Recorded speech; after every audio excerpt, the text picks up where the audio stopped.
PM Narendra Modi ने देश को संबोधित करते हुए छोटी बड़ी सभी कंपनियों और संस्थानों को सुझाव दिया था कि वो अपने कर्मचारियों का कोरोना संकट में पूरा साथ दें। इस दौरान खास तौर पर कहा था कि वो अपने कर्मचारियों को नौकरी से ना निकालें और तनख्वाह भी देने की अपील खुद पीएम मोदी ने लगातार की थी।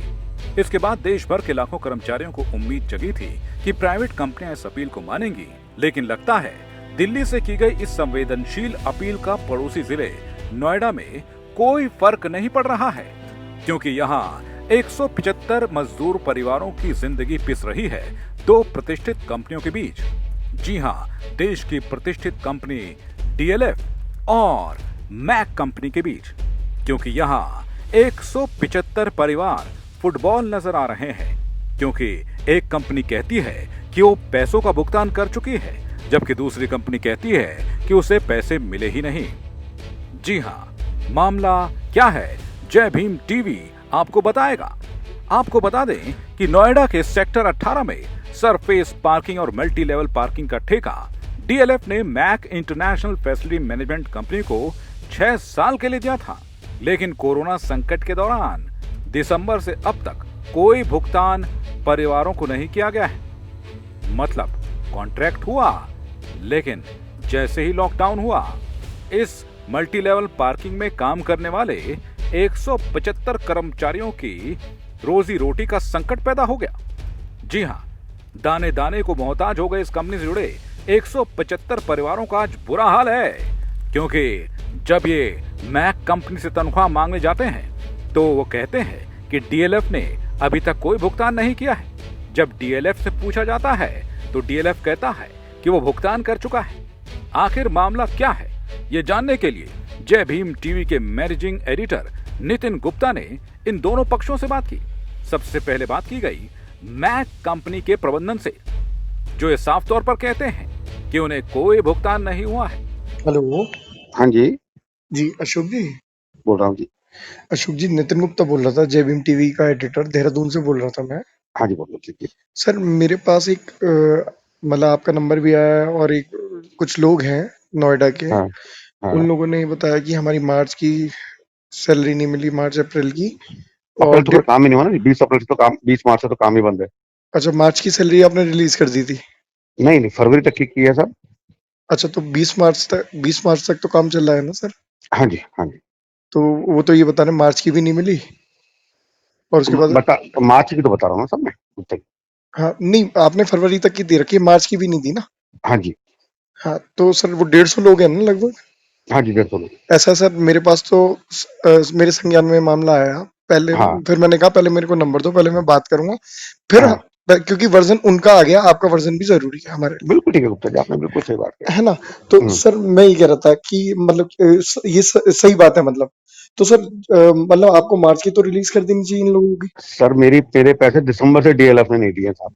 ये मैंने अपने पास से जितना मेरे पास कैश फ्लो का इंतजाम हो सकता था, तब जी। मैंने इनको जनवरी फरवरी के पैसे दिए। अच्छा। मैं पुलिस को इन्फॉर्म कर चुका, लेबर मिनिस्टर को, लेबर को इन्फॉर्म कर चुका वहां पे, ना अखबारों में निकलवा चुका गुप्ता जी। तो मैं मेरी भी तो एक लिमिट है ना जी। हाँ नहीं, देखिए सबकी लिमिट खराब हुई है, ये तो है। हाँ। ये तो और सच्चाई है। डीएलएफ आजकल करते हुए यहाँ तक आ गया। 15 दिन का हमारा उनके साथ तय है। अच्छा। वहीं जब डीएलएफ प्रबंधन से बातचीत की गई तो उनका ये कहना था कि भाई वो तो पेमेंट कर चुके हैं और सारा पेमेंट कर चुके हैं। हेलो, सुरेंद्र चौहान जी से बात हो रही है मेरी? हाँ जी। सर नितिन गुप्ता बोल रहा हूँ, जय भीम टेलीविजन से, संपादक बोल रहा हूँ जय भीम टेलीविजन का। अच्छा सर, मेरे को एक मेरा मामला संज्ञान में आया था 150 लोगों की नौकरी को लेकर और उनकी तनख्वाह को लेकर। कोई मैक कंपनी थी जिसको आपने ठेका दिया था पार्किंग का। हाँ जी, हाँ जी, है ना? हाँ जी। अच्छा, वो मेरी अभी उनसे भी बात हुई, जिनको आपने अशोक जी हैं, कोई अशोक चौहान, हाँ। है ना? अच्छा, क्या है, मेरे संज्ञान में आया था 150 लोगों की तनख्वाह नहीं मिली, ठीक है? हाँ। अब उनसे मेरी बात हुई, उन्होंने कहा मेरा दिसंबर तक का पेमेंट डीएलएफ ने रोक दिया, मेरे पास पैसे नहीं आए और मेरा टर्मिनेट कर दिया। नहीं, उनको तो पेमेंट कर दी है ना, पेमेंट हो गई है उनकी अभी। अच्छा, कब हुई सर? कल ही गया है उनके पास चेक।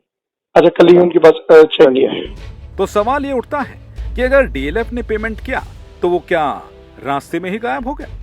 क्योंकि मैक कंपनी तो अपने हाथ खड़े कर रही है कि उसे कोई पेमेंट मिला ही नहीं है। सुनिए ये परिवार का दर्द, आखिर ये जानते हैं कि लॉकडाउन ने जो दहशत इन्हें दी है वो भूले नहीं भूलेगी। करके आया, उसका भी कोई हमें सोल्यूशन नहीं मिला।